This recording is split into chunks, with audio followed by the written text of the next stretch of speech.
दोस्तों नमस्कार। पिछले कुछ समय में देखा जाए तो भारत एक के बाद एक रिकॉर्ड ध्वस्त करता जा रहा है। भारतीय अर्थव्यवस्था इस समय पूरे परवान पर है कि यह विश्व की बड़ी बड़ी अर्थव्यवस्थाओं को पछाड़कर आगे निकल चुकी है। कुछ ही समय पहले भारतीय जीडीपी के आंकड़े भी जारी किए गए हैं, जो पिछले एक साल में सबसे तेज रही। भारत की जीडीपी की रफ्तार ने विश्व के बड़े बड़े देशों और उनकी संस्थाओं के भारतीय जीडीपी के लिए दिए गए अंदाजों को भी काफी पीछे छोड़ दिया। लेकिन यह सब यहीं तक सीमित नहीं है। भारतीय अर्थव्यवस्था को लेकर एक बड़ी खबर आई है और वो है हमारे मैन्युफैक्चरिंग सेक्टर को लेकर। दरअसल आप सब लोगों को यह तो पता ही होगा कि अगर भारत को चीन और अमेरिका की तरह एक आर्थिक महाशक्ति बनना है, एक इकोनॉमिक सुपर पावर के रूप में अपने आप को दर्शाना है, तो उसका एकमात्र रास्ता है मैन्युफैक्चरिंग। हम हमारी फैक्ट्रीज में जितना ज्यादा प्रोडक्शन करके एक्सपोर्ट करेंगे, तभी हमारी अर्थव्यवस्था चीन और अमेरिका से टक्कर ले पाएगी। और ये बात भारत सरकार को भी पता है। इसीलिए भारत ने कुछ साल पहले मैन्युफैक्चरिंग को लेकर अलग अलग योजनाएं शुरू की हैं, जैसे कि विदेशी कंपनियों के लिए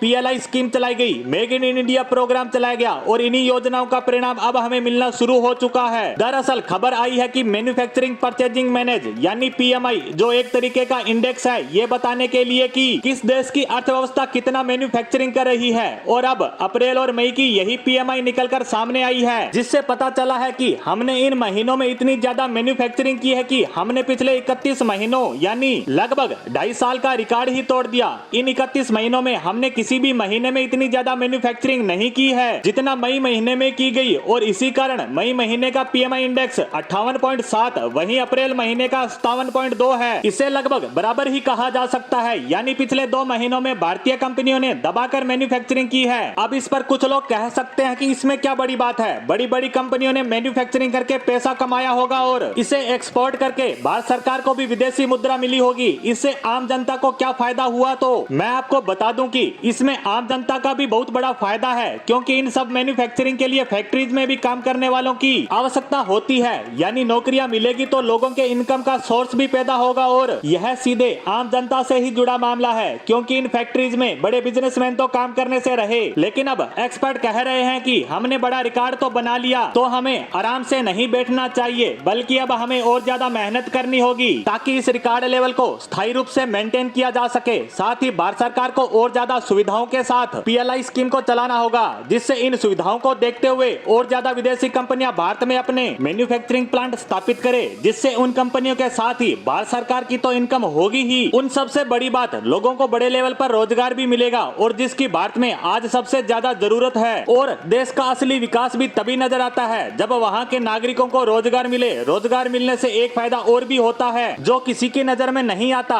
जब व्यक्ति रोजगार करता है तो वह व्यर्थ के कामों से दूरी बनाए रखता है, जिससे उसके अपराध से जुड़ने की संभावनाएं काफी कम हो जाती है। इन सब फायदों को देखते हुए फिलहाल हम एकदम सही रास्ते पर हैं, परंतु अभी हमें और ज्यादा मेहनत करनी होगी ताकि हम इस लेवल को स्थायी रूप से पालें। इसी के साथ हमारी आज की पोस्ट को यहीं विराम देते हैं। धन्यवाद।